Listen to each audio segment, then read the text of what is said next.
Hello बच्चों, कैसे हो? आपका स्वागत है त्रिपाण स्टडी सेंटर में। आज जो आपके समक्ष टॉपिक प्रस्तुत हुआ है कई मानने में काफ़ी महत्वपूर्ण है हर एक एग्जाम व्यू से।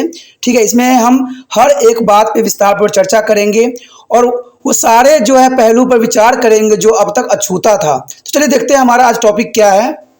यहाँ पर जो हम टॉपिक कर रहे हैं इंडस्ट्रियलाइजेशन यानी औद्योगिकरण, ये काफ़ी महत्वपूर्ण रहता है हर एक वर्क के लिए। चाहे आप प्रोजेक्ट कर रहे हो, चाहे आप क्वेश्चन अटैम्प्ट कर रहे हो, चाहे असेसमेंट बना रहे हो।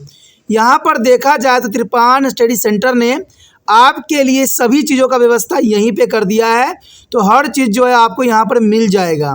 इसी के अंतर्गत हमारा टॉपिक जो है इंडस्ट्रियलाइजेशन यानी औद्योगिकरण, ये कई बार एग्ज़ाम में रहा है और हर एक क्लास में बात पूछी जाती है। तो यहाँ पर हमने औद्योगिकरण का अर्थ, परिभाषा, इसके प्रभाव, इसके गुण अवगुण, इसके उद्देश्य, इसके कंक्लूजन, हर बात का जो है हम एनालाइज करेंगे, समझेंगे और इसके बाद आपको कोई वीडियो देखने की ज़रूरत नहीं पड़ेगा। ये मेरा दावा है। सब प्रथम अगर हम यहाँ पर बात करें औद्योगिकरण का अर्थ, तो देखिए औद्योगिकरण का अर्थ यही होता है कि संयुक्त राष्ट्र की एक रिपोर्ट के अनुसार देखा जाए तो औद्योगिकरण से तात्पर्य बड़े बड़े उद्योग के विकास तथा छोटे और कुटीर उद्योग धंधों के स्थान पर बड़े पैमाने की मशीन की व्यवस्था से है। यानी देखा जाए अगर साधारण शब्दों में मैं इसको बताऊं तो औद्योगिकरण का मतलब यही होता है कि बड़े बड़े उद्योगों का विकास होना। देखा जाए तो बड़े बड़े उद्योगों का विकास के कारण छोटे और कुटीर उद्योगों का जो है यहाँ पर विलुप्त हो जाती है, ख़त्म हो जाती है। क्योंकि यहाँ पर छोटे उद्योग और कुटीर उद्योगों की जगह पर जो है औद्योगिकरण के कारण बड़े बड़े मशीनों के जो है पैमाने बढ़ जाते हैं, जिनके कारण मजदूर को भी जॉब नहीं मिल पाती है। तो औद्योगिकरण का यहाँ पर साफ संयुक्त राष्ट्र संघ ने रिपोर्ट दी थी कि औद्योगिकरण से तात्पर्य बड़े बड़े उद्योगों का विकास तथा छोटे और कुटीर धंधे के स्थान पर बड़े पैमाने के मशीनों की व्यवस्था से की गई है। औद्योगिकरण एक प्रकार की प्रक्रिया है। औद्योगिकरण जो है एक प्रकार की प्रक्रिया है जिसके अंतर्गत लोग पुरानी पद्धतियों को त्याग देते हैं। औद्योगिकरण एक प्रक्रिया है जिसके अंतर्गत लोग पुरानी पद्धतियों को त्याग देते हैं और उसके स्थान पर आधुनिक, अधिक सरल, अधिक उत्पादित तकनीक साधनों का उपयोग करते हैं। तो आप समझ गए होंगे कि औद्योगिकरण का मतलब ही यही होता है कि हमें आधुनिक, अधिक हमें जो उससे मुनाफा हो, अधिक टेक्नोलॉजी को बढ़ा भी सके और उससे हमें मुनाफा का जो है मेन यहाँ मकसद रहता है। औद्योगिकरण से अभिप्राय मशीनीकरण तथा यांत्रिक विकास से भी है। देखा जाए तो औद्योगिकरण की अगर बात आप करते हो तो औद्योगिकरण में जो है मेन इसमें मुद्दा होती है मशीनीकरण का और यांत्रिक विकास का। आधुनिक समाज में उद्योग संबंधी कार्य ही नहीं अतुल गृह कार्य भी तकनीकी विकास का महत्वपूर्ण योगदान से होता है। वास्तव में औद्योगिकरण आधुनिक युग की एक आवश्यक प्रक्रिया है। कहते हैं अगर आप आधुनिक युग में हो, आधुनिक युग की बात करते हो, अगर आप मशीनों की बात नहीं करते हो, यांत्रिक चीज़ों की बात नहीं करते हो, तो औद्योगिकरण की बात नहीं करते हो, तो आधुनिक युग में होना कोई भी बड़ी बात नहीं रह जाती है। क्योंकि आधुनिकीकरण का मतलब ही है आधुनिक युग यानी कल पुर्जों का युग, जहाँ पर हर कार्य मशीनों से होती है। आज सभी हाथों से किए जाने वाले कार्यों के स्थान पर मशीनों ने ले लिया है और ना जाने कितने लोगों के जो है हाथ को भी काट दिया है। क्योंकि जो पहले 10 व्यक्ति मिल के कार्य किया करते थे, आज मशीन चंद सेकंडों में 10 मजदूरों का काम जो है चंद सेकंडों में करके रख देते हैं। तो ये औद्योगिकरण के कारण ही संभव हो पाया है। औद्योगिकरण एक ऐसी प्रक्रिया है जिसमें आधुनिकतम प्रौद्योगिकी का प्रयोग किया जाता है। यानी देखा जाए तो आधुनिकीकरण ऐसी प्रक्रिया है जिसमें आधुनिकतम जो है हम प्रौद्योगिकी का प्रयोग किया जाता है और जिसके उद्देश्य उत्पादन के साधनों में वृद्धि करना है। मनुष्य के श्रम की जगह मशीन पर निर्भर करना और कम से कम मेहनत से जीवन स्तर को ऊंचा उठाना होता है। क्योंकि मशीन एक ऐसा चीज़ है जिससे जो है लोगों की जीवन काफ़ी बेहतर उठती और बेहतर बनती है। इसके माध्यम से मनुष्य की जो है मशीन पर निर्भरता बढ़ती चली जा रही है। अगर मैं आज समय की बात करूं तो आज इंसानों को मशीन पर निर्भरता दिन प्रतिदिन बढ़ती चली जा रही है। आज हर कार्य जो है मशीनों के द्वारा ही की जाती है। तो ये बहुत बड़ी बात है और प्रकृति पर मनुष्य के नियंत्रण में भी वृद्धि हुई है। देखा जाए तो प्राकृतिक में मनुष्य के नियंत्रण में वृद्धि हुई है, क्योंकि हमने प्राकृतिक में नियंत्रण को खो दिया है। जो प्राकृतिक में होना चाहिए, आज प्राकृतिक में भी विपरीत कार्य हो रहे हैं। औद्योगिकरण कोई ऐसी प्रक्रिया नहीं है जो कल कारखानों तक ही सीमित रहती है, बल्कि यह मूलतः एक आर्थिक प्रक्रिया है जिसके अंतर्गत मशीन के माध्यम से उत्पादन में वृद्धि की जाती है। यानी देखा जाए तो हम सिर्फ औद्योगिकरण इस बात की तरफ नहीं ध्यान दे सकते कि ये कारखानों की और औद्योगिक का ही विकास करता है। देखा जाए तो ये हमारा आर्थिक प्रक्रियाओं में भी मददगार होता है। इवन कि आप अगर जो ये वीडियो देख रहे हो तो ये भी एक जो है एक टेक्नोलॉजी का ही एक माध्यम है। औद्योगिकरण का मतलब ही होता है कि हम नए टेक्नोलॉजी का उपयोग करें, नए नए चीज़ों का विकास करें, यानी कल पुर्जों का विकास करके जो है हम अपने संसाधनों को बढ़ाएं और अपने जीवन को सरल से सरल बनाएं। और ये सब औद्योगिकरण के कारण ही संभव हुआ है। पहले देखिए, कोई भी चीज़ आपको जो होता था खुला मिलता था, रॉ मटेरियल के रूप में मिलता था, लेकिन आज औद्योगिकरण के कारण सभी चीज़ें जो है बना बनाया मिल रहा है और आप लोगों को सिर्फ एक कॉल या एक मैसेज करना होता है। तो ये सब संभव हुआ है तो औद्योगिकरण के कारण ही संभव हुआ है। और ये बहुत बड़ी बात है, समझने वाली भी बात है कि आज मशीनों के माध्यम से उत्पादन में हमने वृद्धि भी की है, लेकिन ये नहीं है कि इससे हमें अच्छा ही मिला है, इसका कुप्रभाव भी हमें बहुत देखने को मिलता है, जिसके विषय में हम आगे चर्चा करेंगे। औद्योगिकरण और नगरीकरण के एक ही सिक्के के पहलू हैं। देखा जाए तो औद्योगिकरण और नागरीकरण, नगरीकरण मतलब होता है नगर का विकास करना और औद्योगिकरण का मतलब होता है उद्योग का विकास करना। दोनों एक ही सिक्के का पहलू हैं, यानी सिक्का एक है, इनके दो पहलू हैं, यानी हेड एंड टेल है। औद्योगिकरण होता है तो नगरीकरण भी होगा, अगर नगरीकरण होता है तो औद्योगिकरण भी विकास होगा। तो यहाँ पर कहना कोई गलत नहीं होगा कि एक सिक्के के दो पहलू हैं, अर्थात औद्योगिकरण और नगरीकरण से उत्पन्न सामाजिक संस्कृति प्रभावों में कोई विभिन्नता हमें नज़र नहीं आती है, क्योंकि सामाजिक संस्कृति प्रभावों में कोई विभिन्नता हमें नज़र नहीं आती है। औद्योगिकरण की प्रक्रिया से नगरों का विकास तेज़ी से होता चला जा रहा है, यानी नगरों का विकास जो है बहुत तेज़ी दर से हो रहा है।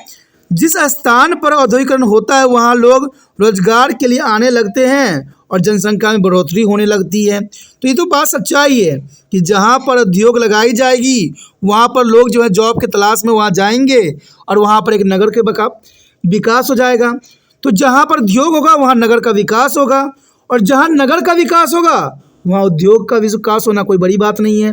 तो इसीलिए यहाँ पर बताया गया है कि औद्योगिकरण और नगरीकरण एक ही सिक्के के दो पहलू हैं।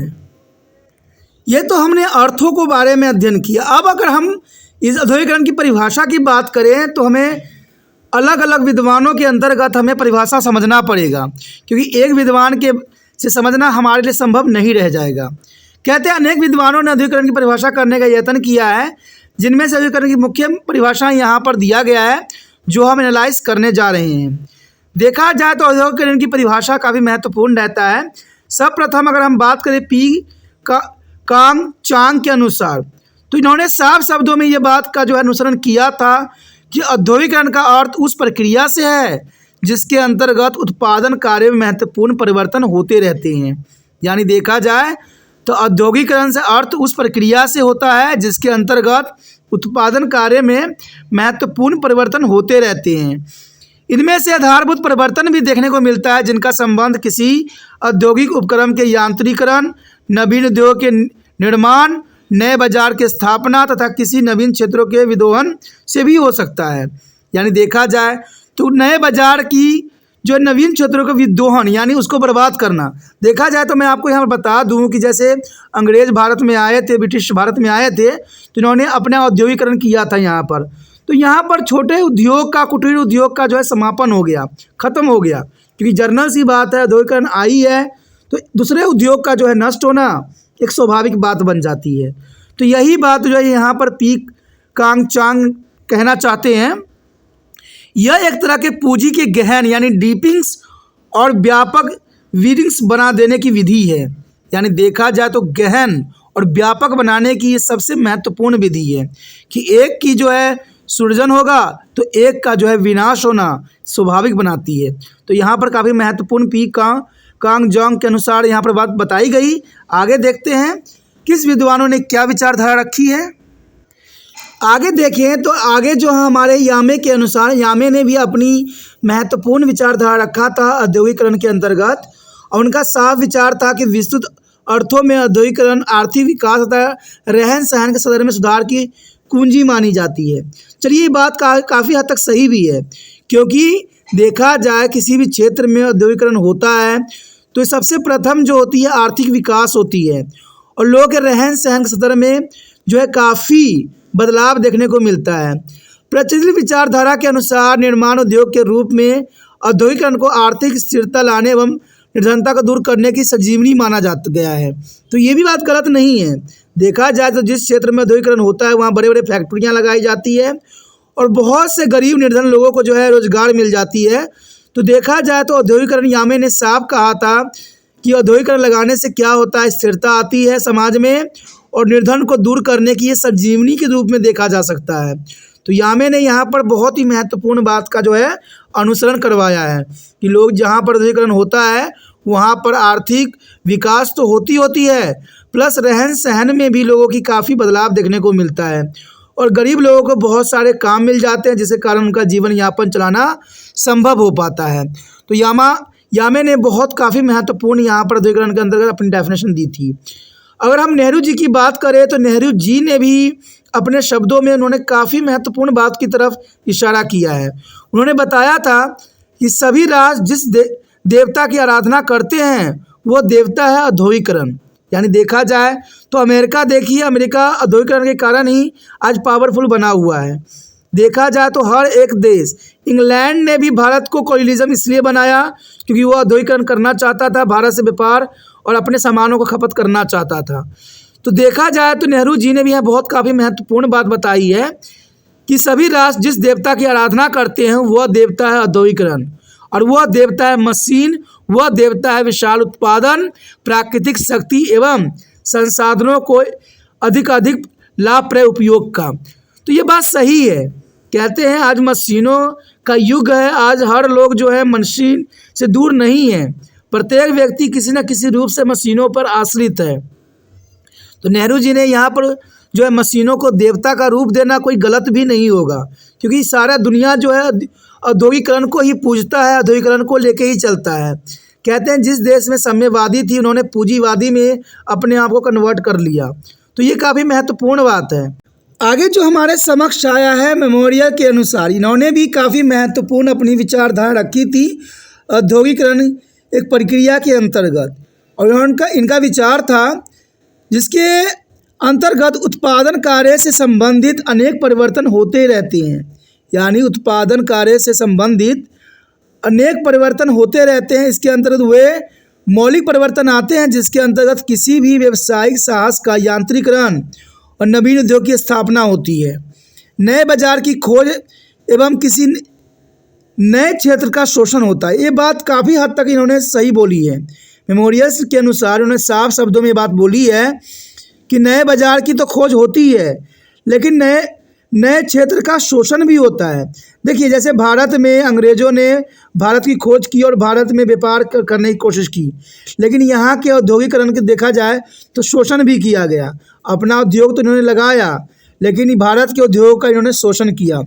तो इन्होंने मेमोरियल्स के अनुसार भी काफ़ी महत्वपूर्ण बात रखी गई है।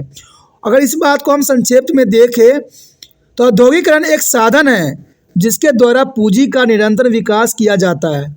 यानी औद्योगिकरण एक साधन है जिसके द्वारा पूंजी का निरंतर विकास करने की विचारधारा रखी जाती है। यानी यहाँ पर मेमोरियल ने साफ शब्दों में कहा है कि नए बाज़ारों की खोज होती है, नवीन उद्योग की स्थापना होती है, यांत्रिकरण होता है, लेकिन देखा जाए तो अगले क्षेत्र का शोषण भी इसमें निर्धारित होती है। देखा जाए तो औद्योगिकरण एक साधन है जिसके द्वारा पूंजी का निरंतर विकास किया जाता है। आगे देखें राष्ट्र संघ के अनुसार, तो राष्ट्र संघ का भी विचार काफ़ी महत्वपूर्ण था कि औद्योगिकरण की प्रक्रिया केवल निर्माण उद्योग तक ही सीमित नहीं होती है।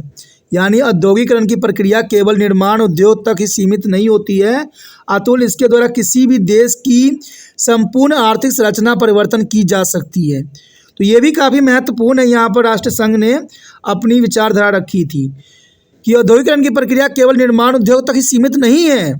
इसके द्वारा किसी भी देश की संपूर्ण आर्थिक संरचना परिवर्तन की जा सकती है। इवन देखिए पीटी वेरो और बीएसएम के अनुसार इन्होंने भी काफ़ी महत्वपूर्ण विचार यहाँ पर रखा गया था इसके द्वारा कि औद्योगिकरण व्यापक रूप से आर्थिक विकास और रहन सहन के स्तर में सुधार की कुंजी मानी जाती है। तो देखा जाए तो ये काफ़ी महत्वपूर्ण बात यहाँ पर बताई गई है कि रहन सहन की सुधार की एक कुंजी मानी जाती है। कुंजी इसलिए मानी जाती है क्योंकि औद्योगिकरण यहाँ पर व्यापक रूप से आर्थिक व्यवस्था पर आश्रित होती है। देखा जाए तो निर्माण उद्योग के रूप में प्राचीन विचारधारा के अनुसार औद्योगिकरण को आर्थिक स्थिरता व निरंतरता के साधन के लिए संजीवनी भी माना गया है और वस्तु निर्माण उद्योग केवल एक प्रकार की आर्थिक क्रियाएं हैं। तो देखा जाए तो पहले हमने जो डेफिनेशन पढ़ा था ये जो है पीटी वेरो और पीएसएम के अनुसार दोनों ने काफ़ी हद तक जो है सेम बातों का ही अनुसरण किया है। तो ये भी काफ़ी महत्वपूर्ण यहाँ बात बनता है। आगे यदि हम बात करें गुनर कार्डिल के शब्दों में तो ये भी इन्होंने काफ़ी महत्वपूर्ण अपनी विचारधारा यहाँ औद्योगिकरण के अंतर्गत रखा था और इनका विचार था कि निर्माण उद्योग एक अर्थ में उत्पादन के उच्चतर स्तर तक प्रतिनिधित्व करते हैं। विकसित देशों में निर्माण उद्योग का विकास चमत्कारी आर्थिक विकास और रहन सहन के स्तर का प्रतीक है। अल्पविकसित देशों में भी उद्योग में श्रम शक्ति की उत्पादकता और परंपरागत कृषि कार्यों से पर्याप्त अधिक है। औद्योगिकरण और उद्योग में संलग्न व्यक्तियों की उन्नति और प्रति व्यक्ति राष्ट्रीय आय में वृद्धि करने का एक साधन है। देखिए औद्योगिकरण देखा जाए तो प्रति व्यक्ति उन्नति और प्रति व्यक्ति आय में वृद्धि करने का एकमात्र साधन है और ये बात गुनर कार्डिल ने अपने शब्दों में कही जो कहीं हद तक बात सही भी है कि औद्योगिकरण से देखा जाए तो लोगों की उन्नति तो होती है प्लस प्रति व्यक्ति राष्ट्रीय आय में भी काफ़ी वृद्धि हमें देखने को मिल जाती है। देखा जाए अगर हम सिंपल परिभाषा के रूप में इसको देखें साधारण तौर पे तो ये तो साफ हो जाता है कि औद्योगिकरण वो प्रक्रिया है जो न केवल मूलभूत निर्माण उद्योग की स्थापना करता है अतुल वह समाज की संपूर्ण आर्थिक पृष्ठभूमि को भी परिवर्तन करता है। तो ये बात तो सत्य है कि औद्योगिकरण से सिर्फ जो है उद्योग की स्थापना नहीं होती है, एक समाज की भी स्थापना होती है जिसमें समाज में रहन सहन में भी काफ़ी सुधार होता है। तो औद्योगिकरण के कारण न जाने कितने लोगों की जीवन बदली है तो कितने लोगों के जीवन जो है नष्ट भी इसके अंतर्गत हुआ है। यदि इस बात को हम सारांश के रूप में लें तो काफ़ी महत्वपूर्ण रहेगा कि वास्तव में संकुचित अर्थ में औद्योगिकरण का तात्पर्य यही होता है, औद्योगिकरण का मतलब यही होता है कि निर्माण उद्योग को अधिक से अधिक स्थापित किया जाए जिससे एक तरफ उत्पादन के साधनों की क्षमता में वृद्धि हो सके तथा उसका अधिकतम उपयोग भी किया जा सके, दूसरी तरफ जनजीवन स्तर को भी उठाया जा सके। कहते हैं व्यापक अर्थ में औद्योगिकरण से आशय यंत्रों तथा नवीनतम तकनीक ज्ञान एवं प्रयोग शक्ति में वृद्धि और वैज्ञानिक औद्योगिकरण संगठन विधियों का उपयोग और बड़े पैमानों पर पूंजी के विनियोग से है। इसमें अनंत श्रम विभाजन भी आ जाता है, इसमें अर्थव्यवस्था का वितरण भी सम्मिलित होती है और विनिमय प्रणाली भी इसके अंतर्गत आ जाता है। और इस तरह हम कह सकते हैं कि औद्योगिकरण एक ऐसी प्रक्रिया है जिसमें अधिकतम तकनीकी ज्ञान का जो है प्रयोग किया जाता है। देखिए औद्योगिकरण में जनरल सी बात है, औद्योगिकरण वहीं पर संभव हो पाता है जहाँ पर जो है तकनीकी ज्ञान का उपयोग किया जा सके और देखा जाए तो काफ़ी महत्वपूर्ण है जिसका उद्देश्य यही होता है कि नवीन उद्योग की स्थापना करना, श्रम और विभिन्न प्रकार के उत्पादनों को साधन का प्रयोग करना और आर्थिक साधनों में सुधार करना जिससे जनजीवन का स्तर जो है ऊपर उठ सके। औद्योगिकरण का यहाँ पर वास्तविक मतलब यही रह जाता है कि हमने क्या करना है, हमारे जीवन के स्तर में वृद्धि करना है। औद्योगिकरण संभव हुआ है तभी मानव के जीवन के स्तर में भी काफ़ी हमें सुधार देखने को मिला है। तो यहाँ पर काफ़ी महत्वपूर्ण परिभाषा था और अर्थ भी हमने यहाँ पर एनालाइज किया जो काफ़ी महत्वपूर्ण था। हमारा अगला टॉपिक जो यहाँ पर आया है वो काफ़ी महत्वपूर्ण है, औद्योगिकरण की विशेषताएं। देखिए औद्योगिकरण की विशेषताओं का हमने यहाँ पर एनालाइज करना है। औद्योगिकरण उपयुक्त परिभाषाओं को जानने के बाद औद्योगिकरण की निम्नलिखित विशेषता स्पष्ट हो जाती है, क्योंकि हमने परिभाषा में देखा जाना कि औद्योगिकरण सिर्फ किसी क्षेत्र में विकास करता है तो दूसरे क्षेत्र को नष्ट भी करता है। अगर औद्योगिकरण है तो शहरीकरण भी है। सभी बातों को हमने एनालाइज किया। नेहरू जी तो देवताओं के रूप में इसको कंपेयर किया कि आज जितने भी देश हैं सबके लिए औद्योगिकरण जो एक देवता के रूप में है, और उनको मानना और उनके लिए पूजा करना सभी देशों का प्राथमिकता बन गई है। तो ये बात सही है। आज हर देश जो है अपना औद्योगिक क्षेत्र का विकास करना चाहता है, इसमें कोई दो राय नहीं है। अगर हम विशेषताओं की तरफ ध्यान दें तो पहली विशेषता तो यही हमारे समक्ष आता है कि औद्योगिकरण का आर्थिक और औद्योगिक क्रियाओं से सीधा संबंध है। औद्योगिकरण का आर्थिक और औद्योगिक क्रियाओं से सीधा ही संपर्क माना जाता है। देखा जाए तो औद्योगिकरण एक प्रक्रिया है और इसका तात्पर्य यही है कि औद्योगिकरण के कारण उद्योगों में निरंतर परिवर्तन और परिवर्धन होते रहते हैं। यानी औद्योगिकरण एक प्रक्रिया है और इसका तात्पर्य यह है कि औद्योगिकरण के कारण उद्योगों में निरंतर परिवर्तन और परिवर्धन होते ही रहते हैं। औद्योगिकरण एक क्रियाशील शब्द है। यानी देखा जाए तो औद्योगिकरण का मतलब ही होता है एक्शन, यानी इसमें हमेशा एक्शन ही देखने को हमें मिलता है। तो ये काफ़ी महत्वपूर्ण विशेषता है। आगे बात करें उद्योगों की स्थापना का मूल्य उद्देश्य जो है जीवन उपयोगी वस्तु का उत्पादन करना। देखिए, औद्योगिकरण लगाने का हमारा सबसे बड़ा मतलब तो यही रहता है कि हम जीवन उपयोगी वस्तुओं का उत्पादन करें, जिससे जन जन का जो है आसान जीवन बन जाए। इसलिए ऐसा कहा जा सकता है कि औद्योगिकरण का संबंध उत्पादन से अधिक है। यानी औद्योगिकरण का जीवन जो है, औद्योगिकरण का संबंध जो है उत्पादन से यहाँ पर देखा जा सकता है। देखा जाए तो अगली पॉइंट यही विशेषता को उजागर करता है कि यंत्रों और मशीनों के अभाव में औद्योगिकरण की स्थापना नहीं की जा सकती है। इसलिए कहा जा सकता है कि औद्योगिकरण यह यांत्रिकरण अंतः संबंधित है। यानी यंत्रों और मशीनों के अभाव में औद्योगिकरण की स्थापना नहीं की जा सकती है। इसलिए कहा जा सकता है कि औद्योगिकरण एक यांत्रिक अंतः संबंधित होते हैं। औद्योगिकरण की प्रक्रिया दो आवश्यक तत्व होते हैं। एक होते हैं नवीन उद्योग की स्थापना करना और दूसरा होता है प्राचीन तथा छोटे उद्योग के बड़े पैमाने के उद्योग में परिवर्तन करना। यानी दो बातें यहाँ महत्वपूर्ण रखता है, नवीन उद्योग की स्थापना करना और प्राचीन तथा छोटे उद्योग के बड़े पैमानों पर उद्योग में परिवर्तन करना। औद्योगिकरण के द्वारा प्राकृतिक शक्तियों का शोषण किया जाता है। ये बात काफ़ी महत्वपूर्ण भी बात है कि औद्योगिकरण के कारण प्राकृतिक शक्तियों का हम शोषण करते हैं। यानी औद्योगिक तो विकास होती है, हमारी प्राकृतिक संपदाएं का भी विनाश होता ही है। औद्योगिकरण में पूंजी का विकास और विस्तार भी किया जाता है। तो ये भी काफ़ी महत्वपूर्ण बात है कि औद्योगिकरण में पूंजी का विकास और विस्तार भी इसमें संभव होती है। यदि हम आखिरी विशेषता की तरफ ध्यान दें तो यही बात बताता है कि औद्योगिकरण का उद्देश्य आर्थिक विकास करना है और राष्ट्रीय प्रगति करना होता है। तो ये काफ़ी महत्वपूर्ण है कि औद्योगिकरण का उद्देश्य आर्थिक विकास करना और राष्ट्रीय प्रगति करना पर मुख्य यहाँ पर माना जाता है। तो ये काफ़ी महत्वपूर्ण है। अगर हम इसके उद्देश्य को, विशेषताओं को एनालाइज करें तो ये बात हमें सामने आती है कि उपयुक्त परिभाषा और विशेषताओं के विवेचन से स्पष्ट हो जाता है कि किसी भी समाज के आर्थिक विकास के लिए औद्योगिकरण की महत्ता को नकारा नहीं जा सकता। और ये बात सत्य भी है कि अगर किसी भी समाज का विकास अगर आप देखते हो तो कहीं ना कहीं औद्योगिकरण के कारण ही हुआ है। और औद्योगिकरण की महत्ता को हम नकार नहीं सकते, क्योंकि कोई भी समाज जो है औद्योगिकरण के कारण ही विकास हुआ। आज अमेरिका कहते हैं नंबर 1 है, तो कहीं ना कहीं श्रेय हम औद्योगिकरण को ही दे सकते हैं। औद्योगिकरण के कारण उत्पादन में वृद्धि होती है, जिसके कारण राष्ट्रीय और प्रति व्यक्ति आय में भी वृद्धि होती है। भारत देखा जाए तो हमेशा औद्योगिकरण के कारण पिछड़ा हुआ रहा है, जिनके कारण राष्ट्रीय आय में भी हमें गिरावट देखने को मिलती है और प्रति व्यक्ति आय में भी हमें गिरावट देखने को मिलता है। रीजन है औद्योगिकरण भारत में अधिक नहीं होना। और देखा जाए तो भारत कृषि प्रधान देश कहलाता है और भारत के लिए कच्चे पदार्थ ही काफ़ी महत्वपूर्ण रहता है। इसलिए भारत औद्योगिकरण की तरफ इतना ध्यान नहीं दिया जा रहा है।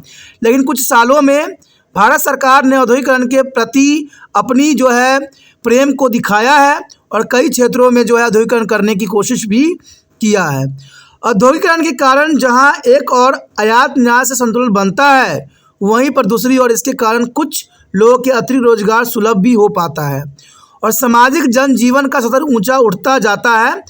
भारतवर्ष में पिछले 30 से 40 वर्षों में जो रहन सहन क्षेत्र में उल्लेखनीय परिवर्तन हुआ है, उसका अधिकांश श्रेय यहाँ हो रहे औद्योगिकरण को ही दिया जा सकता है और इसमें कोई दो राय नहीं है। भारत में भी पिछले 30 से 40 वर्षों में काफ़ी हमें परिवर्तन देखने को मिला है।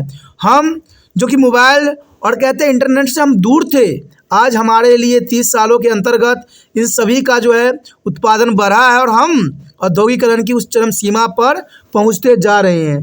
भारत में भी औद्योगिकरण की जो है एक लहर सी देखने को हमें मिल जाती है, तो ये काफ़ी महत्वपूर्ण बात है। अब चलिए देखते हैं इसके प्रभाव को और प्रभाव एनालाइज करते हैं कि इसका प्रभाव क्या हो सकता है।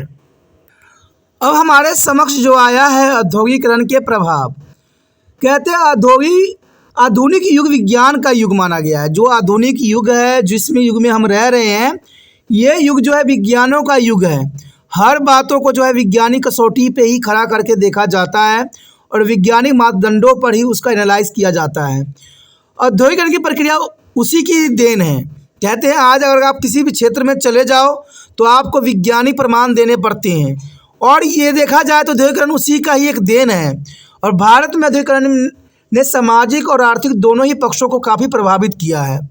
औद्योगिकरण के प्रभाव को निम्नलिखित प्रकार से समझा जा सकता है। तो ये जो हम अभी एनालाइज करने जा रहे हैं औद्योगिकरण के प्रभाव, तो ये काफ़ी महत्वपूर्ण बात है। सर्वप्रथम अगर हम देखें तो औद्योगिकरण के सामाजिक प्रभाव के अंतर्गत हम चर्चा करेंगे। सर्वप्रथम कहते हैं आधुनिक यानी औद्योगिक समाज का हमारे समाजी जीवन पर गंभीर प्रभाव पड़ा है। वेलन ने स्पष्ट शब्दों में कहा है कि व्यक्ति जैसा कार्य करता है वैसा ही अनुभव और विचार करता है। बात सही है, जो व्यक्ति जैसा कार्य करता है वैसा ही अपने आप में अनुभव करता है और वैसा ही उसका विचारधारा रहता है। तो ये औद्योगिकरण के सामाजिक प्रभाव के अंतर्गत यहाँ पर जो है बेलवन ने कहा था। औद्योगिक के पारिवारिक जीवन और सामाजिक जीवन पर प्रभाव यहाँ पर निम्नलिखित देखे जा सकते हैं। चलिए देखते हैं कि औद्योगिकरण के पारिवारिक और जीवन और सामाजिक जीवन पर क्या प्रभाव हमें देखने को मिल सकता है। सर्वप्रथम बात करें तो अपराध में वृद्धि। देखा जाए तो औद्योगिकरण के कारण जो है अपराध में काफ़ी वृद्धि हुई है, इससे हम नकार नहीं सकते। औद्योगिकरण के प्रभाव स्वरूप जो है अपराधों में वृद्धि होती है, क्योंकि ग्रामीण समाज के लोग रोजगार के लिए औद्योगिक क्षेत्र में आने लग जाते हैं, जहाँ पर उन्हें तो वातावरण मिलता है उससे वह अविज्ञ हो जाते हैं, यानी उस वातावरण के बारे में उनकी कोई जानकारी नहीं रहती है, जिसकी वजह से वह तनाव और चिंता से घिर जाते हैं और यहाँ पर उन्हें अनौपचारिक संबंध का अभाव मिलता है, इसलिए वह वासनाओं, शराब जैसी आदि लतों से घिर जाते हैं।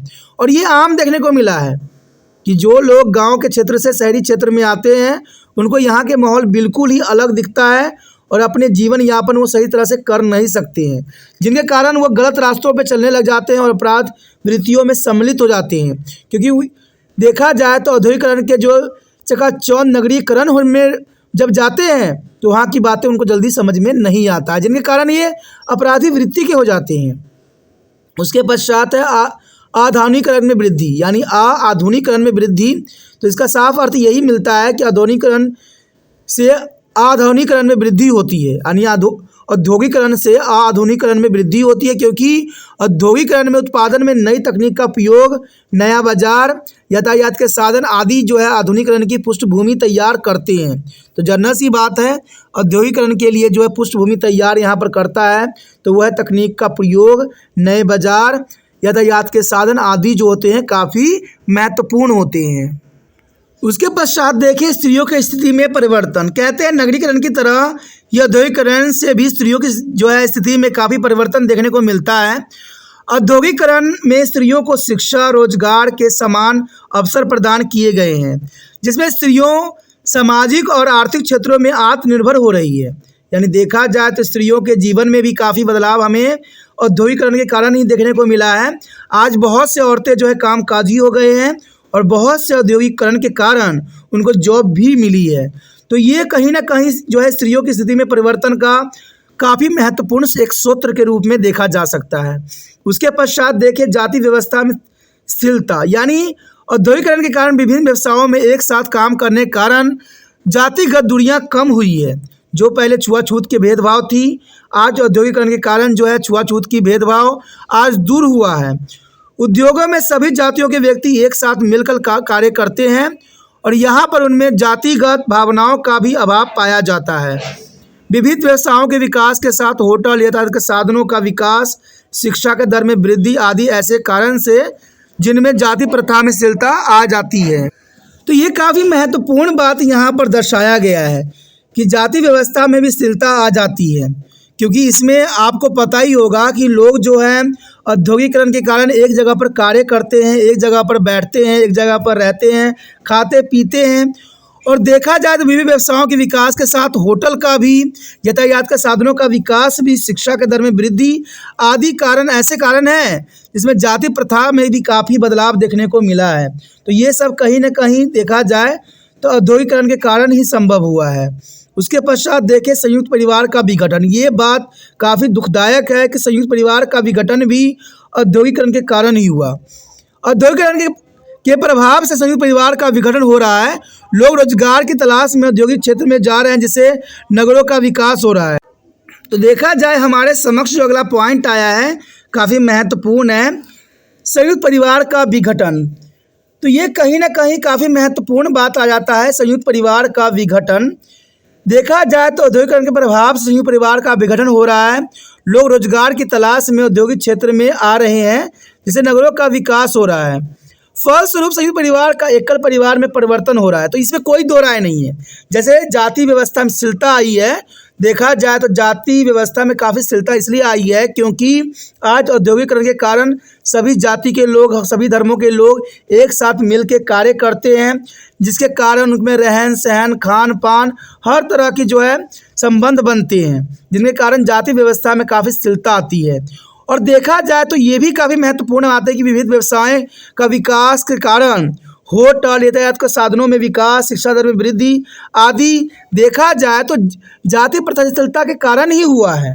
और इवन संयुक्त परिवार का विघटन का कारण भी आज औद्योगिकरण को ही माना जाता है, क्योंकि पहले के समय में देखा जाए तो लोग एक साथ एक छत पे रहते थे, लेकिन जैसे औद्योगिकरण हुआ सभी लोग जो है शहरों की तरफ पलायन कर गए और अपने माता पिता, बहुत से लोगों को अपने पीछे छोड़ गए। और देखा जाए तो शहरों में संयुक्त परिवार की जो है विघटन होना काफ़ी महत्वपूर्ण कारण बना है। आज शहरों में एकल परिवार ने स्थान ले लिया है। आज शहरों में सिर्फ लोग जो हैं अपने बाल बच्चों और पत्नी के साथ ही रहना पसंद करते हैं, उसमें माता पिता को सम्मिलित नहीं करते हैं, क्योंकि इतनी महंगाई, रहने की जगह न होना, ये सब कारण बन जाता है। तो संयुक्त परिवार का विघटन भी औद्योगिकरण के कारण यहाँ पर देखने को मिल रहा है। उसके पश्चात हमारे समक्ष आता है विवाद विच्छेद में काफ़ी वृद्धि होना। तो जरना सी बात है, औद्योगिकरण के कारण हमारे समाज पे बहुत ही प्रभाव पड़ा है और सबसे अधिक तो विवाह विच्छेदन में ही पड़ा है। कहते हैं व्यक्तिवाद दृष्टिकोण वाले व्यक्ति प्रेम विवाह कर रहे हैं हमारे औद्योगिकरण के कारण, और वो केवल प्रेम विवाह की भावुकता को ही सब कुछ समझ बैठे हैं, इसलिए विवाह के बाद उनका जीवन कटु हो जाता है। यानी देखा जाए तो प्रेम विवाह आज के समय में उनके जीवन के लिए कटु बन गया है। औद्योगिकरण के परिणाम स्वरूप अब पति पत्नी दोनों ही काम पर जाते हैं, और यही नहीं पति पत्नी अपने अपने कार्य पर अलग अलग समय पर जाते हैं, जिसके चलते वो एक दूसरे से पर्याप्त समय बिल्कुल ही नहीं दे पाते हैं, और फलस्वरूप उनके बीच तनाव बढ़ता ही चला जाता है। और तनाव बढ़ने के अनेक कारण भी हो सकते हैं। हो सकता है कि पति और पत्नी दोनों, पत्नी का नौकरी का करना बुरा लगता हो, या उसका घर से बाहर जाना उसे अखरता हो, या स्वतंत्र विचारों के कारण भी पत्नी बुरी लगती हो, अथवा ऐसी पत्नी जो बहस करने में दक्ष आदि हो। ऐसे का सभी कारण है जो विवाह विच्छेदन में स्थिति को उत्पन्न कर दी रही है। तो इसमें कोई बुराई नहीं, बात सच्चाई है कि औद्योगिकरण के कारण जो है पति पत्नी के जो है विवाह संबंध में भी काफ़ी कठोरता आई है। कहते हैं पति पत्नी एक दूसरे को आप समझ नहीं पा रहे हैं, क्योंकि दोनों के दोनों आज काम में लगे रहते हैं और दोनों के समय पर्याप्त नहीं रहता है बिताने का। तो कहते हैं दोनों में जो है विच्छेदन की में वृद्धि हुई। आजकल तलाक देखा जाए तो आए दिन हो ही रहा है। कारण क्या है कि पति पत्नी एक दूसरे से तालमेल नहीं बिठा पाते हैं। और ये भी देखा गया है कि औद्योगिकरण के कारण जो है किसी की ड्यूटी जो होती है नाइट में होती है, किसी को जो होता है मॉर्निंग में होता है, जिनके कारण वो दोनों जो है एक दूसरे से को समझ नहीं पाते हैं, जिनके कारण विवाह विच्छेदन में वृद्धि होना एक स्वाभाविक बात हो गया, और ये कहीं ना कहीं औद्योगिकरण के कारण ही हो पाया है, जो कि सही नहीं है। उसके पश्चात आता है गंदी बस्तियां। देखा जाए तो औद्योगिकरण के कारण गंदी बस्ती का जो है निर्माण हो रहा है, इसमें कोई दो राय नहीं है। आज बड़े बड़े नगरों में देखिए, वहाँ पर गंदी बस्तियाँ न हो, ऐसा संभव ही नहीं है। कहते हैं दिल्ली, महाराष्ट्र, मुंबई ऐसे स्थान हैं जहाँ पर गंदी बस्तियों का तो एक सैलाब है। औद्योगिकरण के कारण और परिणाम स्वरूप नगरों में मजदूरों की संख्या दिन प्रतिदिन बढ़ती ही चली जा रही है, और उनके अनुपात में मकान कम है। दूसरी तरफ श्रमिकों की इतनी आमदनी नहीं है जिससे वह एक अच्छा मकान ले सके या बना ले। नतीजा यह होता है कि एक छोटे से संकरे कमरे में अधिक से अधिक व्यक्ति रहते हैं, जिसे जुआ, शराब, उचित व अनुचित सभी प्रकार के कार्य करते हैं। इसका प्रभाव उनके बच्चे तथा उन्हें व्यक्तियों पर पड़े बिना रह नहीं सकता। तो इसमें कोई दो राय नहीं है। आज देखिए मुंबई में ऐसे बहुत से बस्तियां आपको नज़र आ जाएगी, जबकि मुंबई महानगर के रूप में जाना जाता है, और औद्योगिकरण के कारण जितने भी लोग हैं मुंबई में रहते हैं, लेकिन महंगाई होने के कारण वो अच्छे मकान का जो है नहीं ले सकते या अपना मकान नहीं खरीद सकते, जिनके कारण इनमें जो है बहुत तरह की जो है बुराइयां नज़र आती है। रिजल्ट ये होता है कि सारे व्यक्ति साथ में रहते हैं, उनमें जुआ, शराब, हर तरह के जो है गलत कार्य वो आपस में मिलके करते हैं। इवन देखा जाए तो अपराध भी ये लोग मिलके करने लग जाते हैं। तो ये सब कारण बन जाता है औद्योगिकरण के कारण। तो ये बहुत ही महत्वपूर्ण प्रभाव यहाँ देखने को मिल सकता है। आगे देखें तो जनसंख्या में स्त्री व पुरुष का अनुपात, ये भी काफ़ी महत्वपूर्ण यहाँ पर सवाल उठता है कि जनसंख्या में स्त्री व पुरुष का अनुपात। देखिए, कहते हैं जितने भी पुरुष होते हैं शहरों में काम के लिए चले जाते हैं, और स्त्रियाँ जो है गाँव में रह जाती हैं। और ये पुरुष जो होते हैं शहरों में जाके अपना आधार कार्ड, पहचान पत्र बना लेते हैं, जिनके कारण शहरों की जनसंख्या में जो है स्त्री लिंग अनुपात गिर जाती है और पुरुष अनुपात जो है बढ़ जाता है। तो जनसंख्या में स्त्री पुरुष का अनुपात में भी काफ़ी फर्क पड़ता है, और इस सब औद्योगिकरण के कारण हुआ है। देखा जाए तो औद्योगिक नगरों में पुरुष कार्य करने जाते हैं और उनका परिवार गाँव में रह जाता है। इस प्रकार नगरों में पुरुष श्रमिकों की संख्या बढ़ती चली जा रही है, और अपने परिवार को नगर में न ले जाने के एक नहीं अनेक कारण होते हैं, जैसे उनका वेतन कम होना, तो साथ में नौकरी की अनिश्चितता भी होती है कि नौकरी की जो है काम और टाइम भी उनको सही से रास नहीं आती है। श्रमिकों को एकाएक जीवन को नियंत्रण में रखने के लिए उनके परिवार का नगर में कोई नहीं होता। फलस्वरूप बुरी आदतों में फंस जाता है, जैसे जुआ, शराब, वेश्यावृत्ति आदि। तो देखा जाए तो ये भी बहुत काफ़ी महत्वपूर्ण बात आता है कि पुरुष जो है शहरों में जाके काम करते हैं, स्त्री जो होते हैं गाँव में होते हैं, जिनके कारण लिंग अनुपात में जो है काफ़ी हमें गिरावट देखने को मिलता है। जनसंख्या में स्त्री और पुरुष के अनुपात में भी हमें काफ़ी अंतर देखने को मिला है। देखा जाए तो दिल्ली में अगर आप देखिएगा तो वहाँ पर जो है पुरुषों की संख्या अधिक है, स्त्री संख्या कम है, और इवन कि चंडीगढ़ भी इसी क्षेत्र में आता है, मुंबई भी इसी कैटेगरी में आता है। तो ये काफ़ी महत्वपूर्ण है। और जैसे देखा जाए लोग शहरों में चले जाते हैं तो उनमें बुरी आदत भी आ जाती है, जो जुआ खेलना, शराब, वेश्यावृत्ति, ये कार्य भी संलग्न हो जाते हैं। तो ये सब कारण बनता है हमारे देश को जो है कुरीतियों से बाहर निकालने का। लेकिन देखा जाए तो औद्योगिकरण कई हद तक लोगों के लिए महत्वपूर्ण भी है, तो इसकी कई जो है बुराइयां भी यहाँ पर सम्मिलित है। उसके पश्चात आता है प्राकृतिक से दूरी। देखा जाए तो औद्योगिक नगर गाँवों से सैकड़ों मील दूर बस रहे हैं, और यहाँ प्राकृतिक कारखानों में धुआं, मैलों, अटारकियाओं से घिर कर कैद हो गई है। यानी देखा जाए तो शहरों में कारखानों के कारण जो है हर क्षेत्र में धुआं ही धुआं है, चारों तरफ जो है दम घुटने वाली परिस्थिति बन गई है। और सबसे अच्छा एग्जाम्पल आपके समक्ष तो दिल्ली का है, जहाँ पर देखा जाए तो वहाँ पर सांस लेने में भी लोगों को दिक्कत आ गई है, क्योंकि इतनी पोल्यूशन हो गई है कि आज वहाँ पर लगाए गए मीटर भी सारे फेल हैं। यहाँ व्यक्ति श्वास वायु के स्थान पर धुआं पाता है, और इस धुएं में ही वह जन्म लेकर धुएं के सिरहाने ही सो जाता है। यानी देखा जाए तो शहरों में धुआं ही धुआं चारों तरफ नजर आता है, चारों तरफ प्राकृतिक का दोहन हो रहा है। यहाँ रात में लोकगीतों की मधुर ध्वनि सुनने को नहीं मिलता है, बल्कि कारखानों की गड़गड़ाहट सुनने को चारों तरफ मिलता है। यहाँ सूरज चांद कब निकल कर डूब जाते हैं किसी को पता भी नहीं चलता है। असंख्य परिवार को यह भी नहीं मालूम पाता है कि नगर जो व्यक्तियों के बनाए हुए हैं इसलिए यहाँ कृत्रिमी है। यह कृत्रिम व्यक्तियों के व्यवहारों में भी अपना स्थान बनाती जा रही है। यानी कृत्रिम का मतलब होता है जो प्राकृतिक नहीं है, जो मानव निर्मित है। आज हम प्राकृतिक चीज़ों के जगह पर जो है मानव निर्मित चीज़ों का बहुत अधिक प्रयोग कर रहे हैं। हमें तो पता भी नहीं होगा कि प्राकृतिक में भी ये सारे चीज़ें विद्यमान हैं जो हम अपने दिनचर्या के जीवन में जो है कृत्रिम चीज़ों का इस्तेमाल करके कर रहे हैं। तो देखा जाए तो लोगों को प्राकृतिक से भी दूरियां इस औद्योगिकरण के कारण ही हुआ है। आज लोग 2 मिनट प्राकृतिक में बैठना नहीं चाहते हैं क्योंकि उनका समय और पैसा बर्बाद हो जाता है। चलिए पैसा की बात आया तो चलिए देखते हैं आर्थिक जो है प्रभाव पे भी हम चर्चा कर लेते हैं। चलिए देखते हैं आर्थिक प्रभाव क्या है। उसके पश्चात हमारे समक्ष आता है औद्योगिकरण का आर्थिक जीवन पर प्रभाव। ये काफ़ी महत्वपूर्ण रहेगा कि औद्योगिकरण का आर्थिक जीवन पर क्या प्रभाव पड़ा। औद्योगिकरण का प्रभाव हमारे आर्थिक जीवन पर भी काफ़ी पड़ा है और औद्योगिकरण के परिणाम स्वरूप आर्थिक जीवन पर पड़ने वाली प्रभाव यहाँ पर निम्नलिखित देखे जा सकते हैं। देखा जाए तो सबसे प्रथम यही बात आता है पूंजीवाद में वृद्धि। औद्योगिकरण के परिणाम स्वरूप दुनिया में पूंजीवाद में वृद्धि हुई है। भारत में भी अन्य देश की भांति औद्योगिकरण के फलस्वरूप पूंजीपतियों की संख्या में निरंतर वृद्धि हुई है। बड़े बड़े कल कारखानों केवल उच्च वर्ग के लोग ही चला सकते थे। अंत उत्पादन के इन बड़े साधनों पर उच्च वर्ग की अधिकतम स्थापित हो गई। देखा जाए तो पूंजीपतियों में वृद्धि। आज गरीब गरीब होता जा रहा है, पूंजीपति पूंजीपति होते जा रहे हैं। इसका कारण कहीं ना कहीं औद्योगिकरण के कारण ही के प्रभाव के कारण हुआ है। अंततः यह भी कहा जा सकता है कि औद्योगिकरण ने पूंजीवाद के विकास को प्रोत्साहित किया है। आज देखा जाए तो पूंजीवाद का काफ़ी विकास हुआ है। दुनिया में पूंजीपतियों का जो है बोलबाला है और पूरी दुनिया जो है कुछ पूंजीपतियों के हाथों में सिमट कर रह गया है और ये भी कोई दो राय नहीं है। भारत में भी कुछ ऐसे ही देखने को हमें माहौल मिलता है।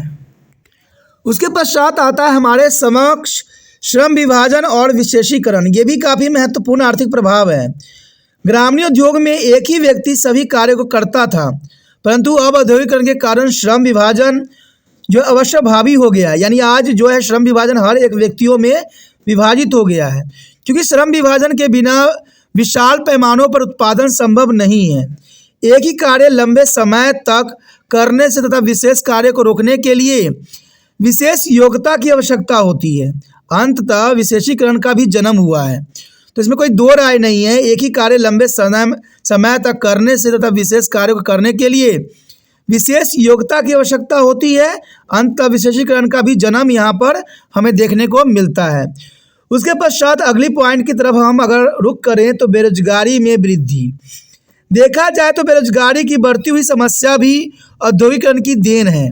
बेरोजगारी की समस्या भी औद्योगिकरण की देन है। मैं पहले ही बता चुका हूँ कि औद्योगिकरण के कारण न जाने कितने लोगों की हाथ कट गई है। यानी जो कुछ व्यक्ति मिलकर कार्य कर सकते थे, 10 व्यक्ति मिलकर काम कर सकते थे, औद्योगिकरण के कारण क्या हुआ है कि आज एक मशीन ही 50 मजदूरों के काम अकेला ही कुछ सेकंडों में ही कर देता है। तो जिसके कारण बेरोजगारी में वृद्धि होना एक स्वाभाविक बात बनती है। एक ही मशीन कई व्यक्तियों का कार्य करके अनेक व्यक्तियों को बेकार बना देता है। नगर के सभी कारखाने मिल आदि वर्ष भर नहीं चलते, वरना वह कुछ महीने ही काम करते हैं और बाकी महीने मिले बंद रहती है, जिससे बहुत से व्यक्ति बेकारी वाला जीवन जी रहे हैं। यानी देखा जाए तो औद्योगिकरण के कारण बेरोजगारी में वृद्धि होना देश के विकास में जो है खलल डाल सकता है। उसके पश्चात आता है वर्गों की उत्पत्ति।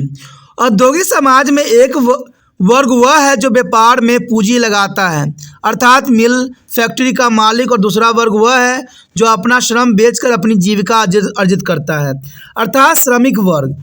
यानी देखा जाए तो यहाँ पर वर्गों की उत्पत्ति भी हुई है। एक वर्ग जो है यहाँ पर अर्जित करता है, दूसरा वर्ग जो है श्रमिक वर्ग है। यानी देखा जाए तो यहाँ पर व्यापारी जो है पूंजीपति बनते जा रहे हैं। यानी दो मुख्य वर्ग पूंजीपति व्यवस्था की देन है। यानी देखा जाए तो श्रमिक वर्ग और एक जो है श्रम जो है बेच के अपना जीवन यापन करते हैं, और दूसरा जो है पूंजीपति। कहते हैं पूंजीपति और श्रमिक वर्ग ये सब जो है औद्योगिकरण के देन है। उसके पश्चात आता है यातायात और संचार के साधनों में प्रगति। किसी भी देश के उद्योग की प्रगति के लिए यह आवश्यक है कि यातायात और संचार के साधन अच्छे हों। जैसे जैसे उद्योग का प्रचार होता जा रहा है, इस क्षेत्र में काफ़ी प्रगति होती जा रही है। आज रेल, जहाज, हेलीकॉप्टर, स्मार्टफोन आदि इसकी प्रगति के प्रतीक है। यानी देखा जाए तो यातायात और संचार के साधनों में दिन प्रतिदिन जो है वृद्धि होती चली जा रही है। नए टेक्नोलॉजी जो है अपना घर करते चले जा रहे हैं और आम लोगों के जीवन को जो है तहस नहस करने में भी इनका काफ़ी महत्वपूर्ण योगदान रहता है और ये सब कहीं ना कहीं औद्योगिकरण के कारण ही ऐसा हुआ है। उसके पश्चात है कुटीर उद्योग का पतन। देखा जाए तो औद्योगिकरण के परिणाम स्वरूप बड़े बड़े कारखानों की स्थापना हुई है, जिससे कुटीर उद्योग का पतन हुआ है। बड़े कारखानों द्वारा निर्मित वस्तु अधिक सुंदर व टिकाऊ होती थी तथा साथ ही सस्ती भी थी। अंततः लोगों ने कुटीर उद्योग का निर्मित वस्तुओं के स्थान पर बड़े कारखानों द्वारा निर्मित वस्तुओं खरीदना आरंभ कर दिया, जिससे कुटीर उद्योग का पतन हो गया। तो देखा जाए कुटीर उद्योग का पतन करने में कहीं ना कहीं औद्योगिकरण के कारण ही हुआ है। कहते हैं कुटीर उद्योग के सामान जो थे मजबूत थे, सस्ते भी थे और टिकाऊ भी थे, लेकिन आज लोग जो है कुटीर उद्योग के सामान खरीदना न पसंद करके कारखानों में बने सामानों को ही अधिक पसंद करते हैं और ये कहीं ना कहीं औद्योगिकरण के कारण ही हुआ है। औद्योगिकरण के कारण जो है कुटीर उद्योग बिल्कुल ही तहस नहस हो गया है। इवन देखिए उच्च जीवन स्तर, तो कहते हैं बड़े पैमानों पर उत्पादन, विभिन्न उद्योग धंधे, व्यापार, वाणिज्य आदि के विस्तार के साथ ही लोगों की आर्थिक स्थिति में परिवर्तन आया है। इससे लोगों के जीवन स्तर में भी ऊंचा हुआ, इसमें कोई दो राय नहीं है। औद्योगिकरण के कारण जो है लोगों के जीवन स्तर में भी काफ़ी वृद्धि हुई है, उनके रहन सहन खान पान में भी काफ़ी बदलाव हमें देखने को मिला है। उसके पश्चात है श्रमिकों को झगड़े, संघर्ष और घिराव। पूंजीवादी व्यवस्था में अधिक से अधिक श्रमिकों की शोषण होता है, किंतु श्रमिक वर्ग में नई चेतना का संचार भी हो गया है। वह अपने अधिकारों एवं मांगों की पूर्ति के लिए आए दिन पूंजीपतियों से संघर्ष करते ही रहते हैं और यह संघर्ष पूंजीपतियों एवं श्रमिकों के बीच निरंतर चलता रहता है। तो देखा जाए तो औद्योगिकरण के कारण ही श्रमिकों के झगड़े, संघर्ष और घिराव आए दिन हमें देखने को मिलता है। तो ये सब कहीं आर्थिक प्रभाव के अंतर्गत है। इवन देखें विभिन्न रोग एवं शरीर दुर्घटनाएं भी औद्योगिकरण के ही देन है। बड़े बड़े कारखानों में श्रमिकों के कार्य करने की दक्षता अभी भी असंतोषजनक है। रोशनी के समुचित प्रभाव का अभाव, विषैली गैसों का मध्य कार्य करना आदि ऐसी स्थिति है जिससे श्रमिक वर्ग विभिन्न प्रकार की बीमारियों के शिकार हो रहे हैं और ऐसे से बीमारी आ रहे हैं जो देश के लिए क्या विश्व के लिए भी एक बहुत बड़ा चुनौती सामने खड़ा कर रहा है। तो देखा जाए कहीं ना कहीं सब औद्योगिकरण के कारण ही ये सब हुआ है, जो देश के साथ साथ हर एक जनमानस के लिए खतरे का सबब हो सकता है और जनमानस के साथ साथ जो है जीव जंतु के लिए भी और पेड़ पौधों के लिए भी ये बहुत बड़ा विनाश का कारण बन सकता है। उसके पश्चात हमारे समक्ष आता है औद्योगिकरण के उद्देश्य। देखिए औद्योगिकरण के उद्देश्य भी साफ हो जाता है कि औद्योगिकरण का मुख्य उद्देश्य समाज के आर्थिक पहलुओं में विकास करना है, जिस कारण अन्य सामाजिक पहलू स्वतः ही प्रभावित होते रहते हैं। देखिए कोई चीज़ अगर हम विकास करने की विचार रखते हैं तो कोई चीज़ जो है प्रभावित होगा ही होगा, इसमें कोई दो राय नहीं है। कहते हैं किसी चीज़ की अगर अच्छाई है तो उसकी बुराई भी है, तो यहाँ औद्योगिकरण की अच्छाई है तो कुछ बुराइयाँ भी है। उत्पादन के उच्च स्तर की प्राप्ति औद्योगिकरण के द्वारा ही संभव हो सकती है, क्योंकि जिस प्रकार भारत की जनसंख्या बढ़ती चली जा रही है, अगर इतनी बड़ी जनसंख्या को अगर हम हर चीज़ को उपलब्ध कराना है तो हमें औद्योगिकरण को भी साथ में लेकर चलना पड़ेगा। उच्च स्तर उत्पादन स्तर और प्रत्यक्ष रूप से व्यक्तियों के रहन सहन से संबंधित भी है।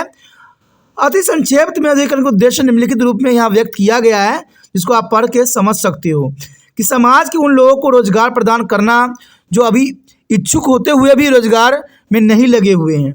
भारत में देखा जाए तो सबसे बड़ी समस्या जो है बेरोजगारी की है और जब तक बेरोजगारी खत्म नहीं होगी देश की अर्थव्यवस्था सुधरने वाला नहीं है।